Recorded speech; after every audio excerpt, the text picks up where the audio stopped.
आज हम इस वीडियो में जानने वाले हैं कि वैक्सीन क्या है और हमारी बॉडी में किस तरह काम करती है और कितने टाइप्स की वैक्सीन होती है। तो वीडियो शुरू करते हैं।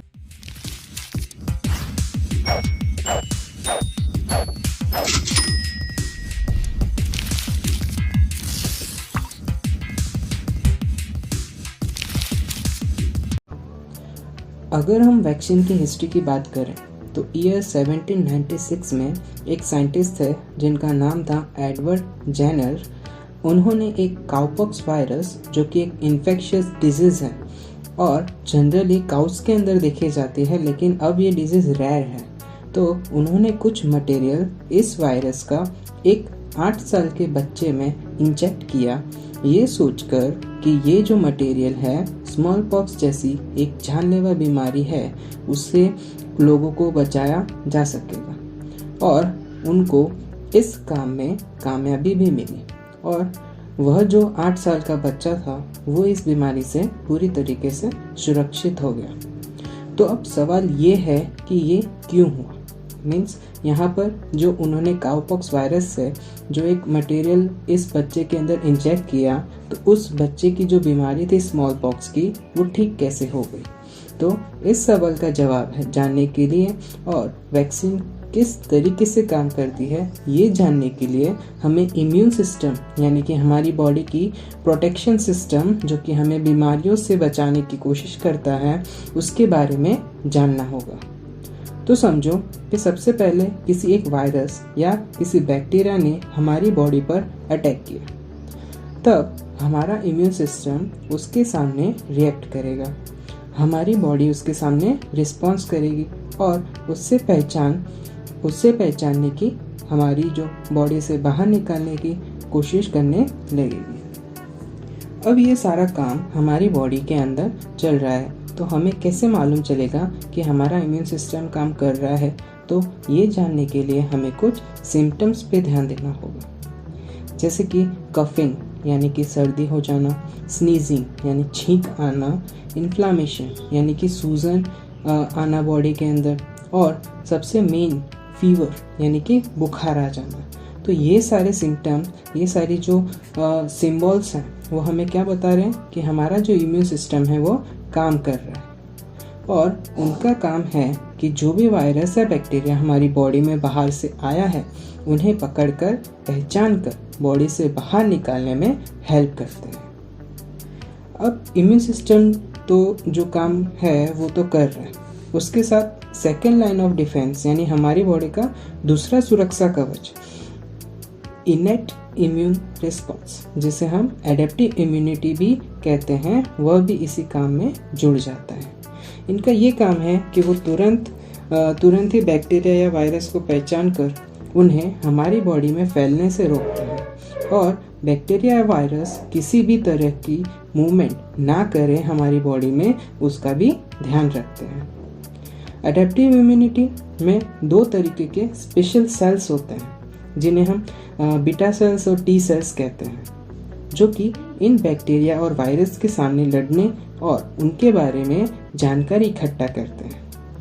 बैक्टीरिया और वायरस उनके सामने लड़ते वक्त उनके बारे में सारी जानकारियाँ इकट्ठा की और वो सब आगे आने वाले समय के लिए याद भी रखते हैं, यानी वो हमारी उनकी मेमोरी में वो स्टोर भी कर देते हैं। अगर समझो कि फिर से वो उसी तरीके का बैक्टीरिया वायरस हमारी बॉडी में आता है, तो ये जो जानकारी इन्होंने पहली बार लड़ने में इस्तेमाल की थी, ये जो पहली बार लड़ने में उन्होंने याद की थी, वो जो जानकारी है वो उनको आगे जाके भी उस बैक्टीरिया और वायरस को हराने में मदद करती है।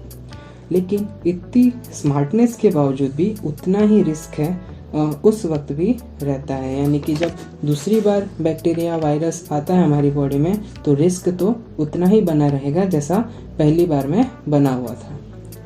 हमारे बॉडी तो थोड़ा टाइम लगता है कि बैक्टीरिया या वायरस के सामने किस तरीके का रिस्पॉन्स देना है या उसके सामने कैसे लड़ना है। और अगर हमारी बॉडी वीक है, कमज़ोर है और बॉडी का इम्यून सिस्टम नहीं लड़ सकता इन बैक्टीरिया या वायरस से, तो बहुत ही खतरनाक हो सकता है हमारी बॉडी के लिए।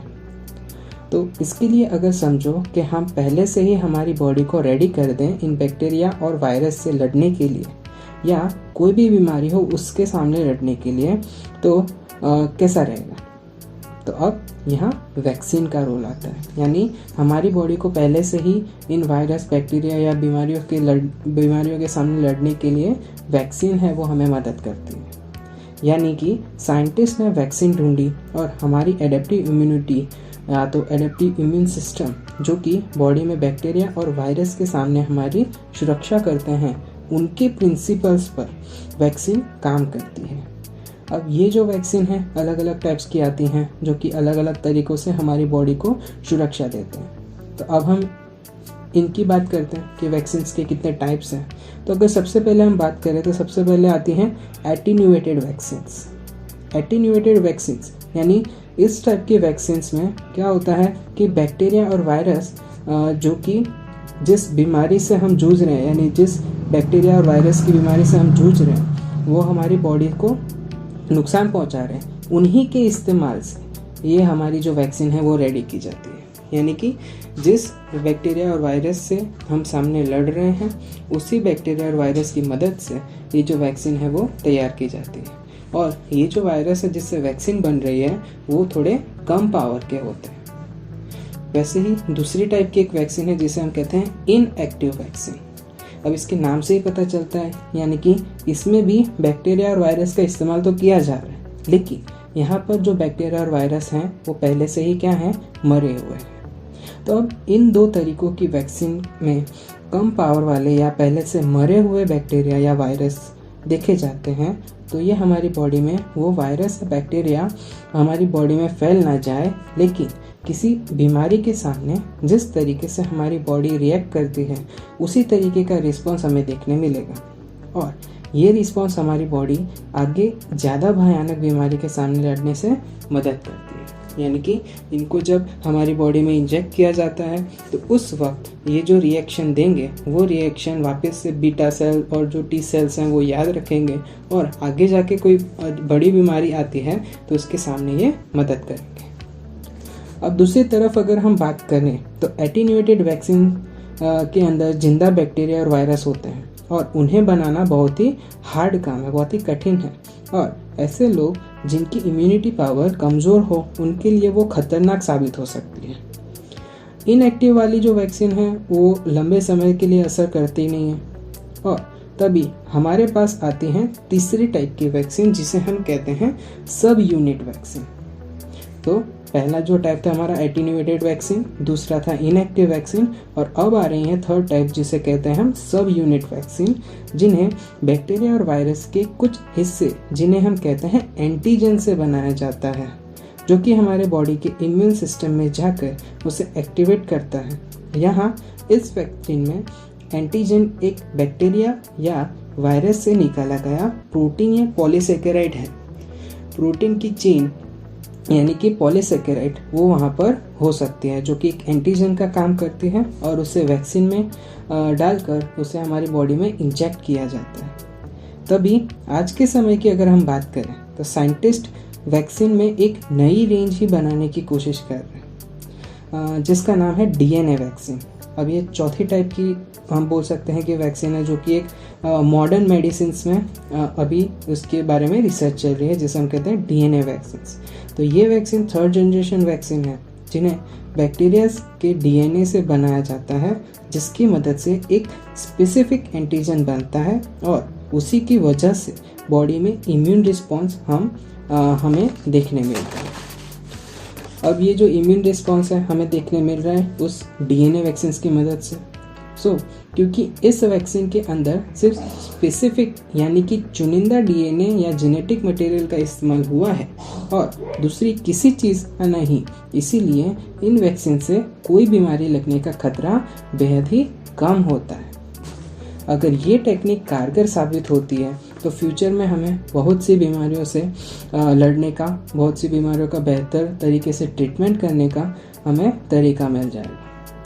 और एडवर्ड जिनर की इस अद्भुत अमेजिंग डिस्कवरी से हमें मॉडर्न मेडिसिन्स में नई नई खोज करने की प्रेरणा मिलती है और इसी तरह से खोज होती रहने से और और भी बीमारियां जैसे कि इबोला हो, HIV हो, मलेरिया हो या किसी भी टाइप की बीमारी हो, उसके सामने हम लड़ने के लिए बहुत ही कारगर हो जाएंगे। उसके सामने हम उसकी एक वैक्सीन बना पाएंगे और इसका इलाज हम ढूंढ पाएंगे।